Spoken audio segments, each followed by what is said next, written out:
Dewan Pakar Timnas Amin sebut IKN akan dikaji ulang jika Anies menang. Ketua Dewan Pakar Tim Nasional Pemenangan Anies Baswedan Muhaimin Iskandar, Timnas Amin, Hamdan Zulfa mengatakan, jika pasangan tersebut memenangkan pemilihan presiden, maka tidak langsung menghentikan program Ibu Kota Nusantara, IKN, melainkan akan mengkaji ulang pembangunan tersebut. Karena ibu kota itu undang-undang, jadi tidak mungkin undang-undang itu dibatalkan menggunakan Perpu, peraturan pemerintah pengganti undang-undang, kata Zulfa ketika ditanya terkait isu IKN yang sedang digulirkan pada masa kampanye di Jakarta pada Rabu. Menurut Zulfa, Dewan Pakar Timnas Amin masih mengkaji dan akan mengevaluasi terkait pembangunan IKN. Namun ketika memang suara rakyat dan DPR menghendaki untuk dihentikan itu bisa dimungkinkan.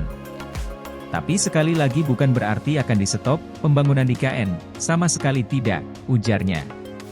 Zulfa mengatakan yang menjadi fokus Dewan Pakar yaitu terkait ketimpangan pembangunan antara di Jawa dan di luar Jawa, serta Indonesia bagian Barat dan Timur, sehingga perlu ada pemerataan.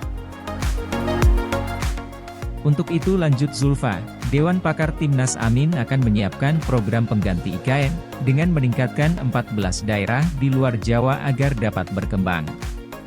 Jadi bukan hanya satu kota, tapi kami menyiapkan 14 daerah untuk dikembangkan, katanya.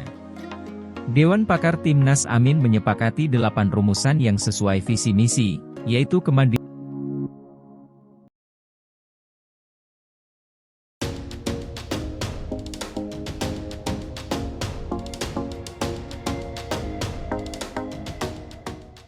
visi utama pembangunan IKN ciptakan budaya cerdas berkelanjutan. Otorita Ibu Kota Nusantara, OIKN, menyebutkan visi utama pembangunan Ibu Kota Negara, IKN, Nusantara menciptakan budaya baru yang cerdas dan berkelanjutan.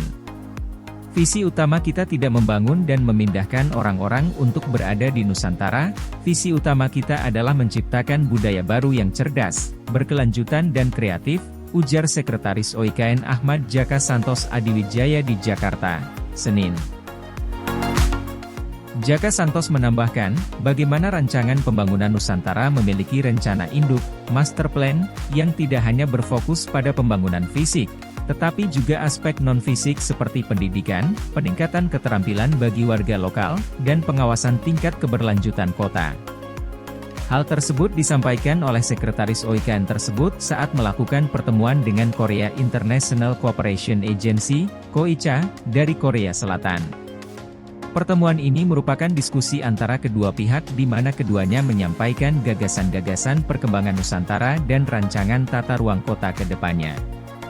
Pembahasan peluang kerjasama yang dilakukan bersama KOICA merupakan hal yang sangat diantisipasi oleh otorita IKN karena KOICA juga merupakan badan pemerintahan Korea Selatan yang pernah berpartisipasi dalam proyek pengembangan ibu kota kedua di Korea Selatan yaitu Kota Sejong.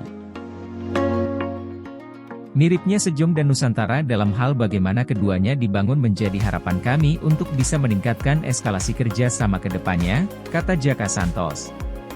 Sementara itu delegasi KOICA melalui Head of Team of Urban Policy Jeo Go-moon menjelaskan peran penting Community Center, atau pusat kegiatan masyarakat dalam tata ruang perkotaan berdasarkan penelitian dan pembangunan Kota Sejong. Moon juga menambahkan pentingnya ruang publik yang inklusif, dapat diakses siapapun, dan bermanfaat karena kunci dari pertumbuhan komunitas yang ada di suatu kota juga berasal dari ruang publik. Ruang publik yang mampu mengakomodir kebutuhan-kebutuhan warganya akan meningkatkan keberlangsungan sebuah komunitas. Dari situ juga paralel dengan pertumbuhan ekonomi yang menyokong wilayah tersebut.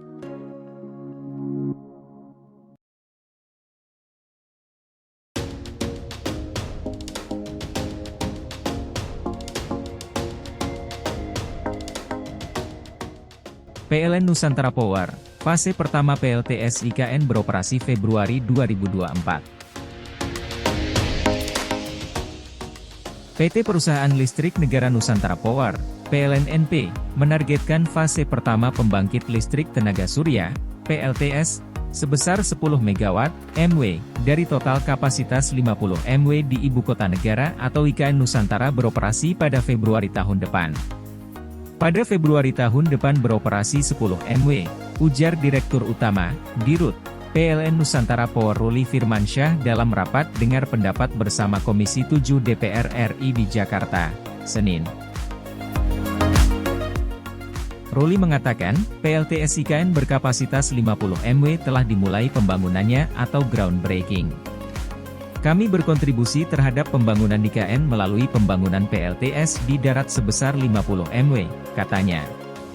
Untuk sisanya sebesar 40 MW, lanjut Ruli, beroperasi pada bulan Mei tahun depan. Proyek pembangunan PLTS IKN berkapasitas 50 MW tersebut juga dilengkapi sistem penyimpanan energi baterai atau Battery Energy Storage System, BESS. Di sini kami sudah menggunakan baterai sebesar 10 MW, kata Ruli. Penerapan BESS di PLTS IKN merupakan bagian dari implementasi oleh PLN-NP. Untuk saat ini implementasi BESS yang paling dominan adalah Energy Storage Systems untuk hybrid dengan pembangkit tenaga listrik energi baru terbarukan, EBT, yang dikembangkan seperti di PLTS Bawean, PLTS Terapung Cirata dan PLTS IKN, kata Ruli. Sebagai informasi, pasokan listrik di IKN Nusantara pada HUT RI 17 Agustus 2024 berasal dari pembangkit listrik tenaga surya, PLTS.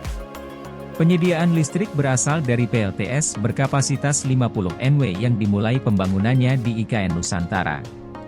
Prinsip pengembangan energi dalam rencana induk IKN Nusantara menggunakan energi baru terbarukan, EBT, di mana PLN sedang membangun PLTS berkapasitas 50 MW dan ini menunjukkan bahwa energi yang digunakan di IKN Nusantara merupakan EBT. Terkait dengan manajemen ketenagalistrikan di IKN Nusantara, dengan adanya transisi energi maka pembangkit-pembangkit listrik energi baru terbarukan ini didukung melalui sistem penyimpanan.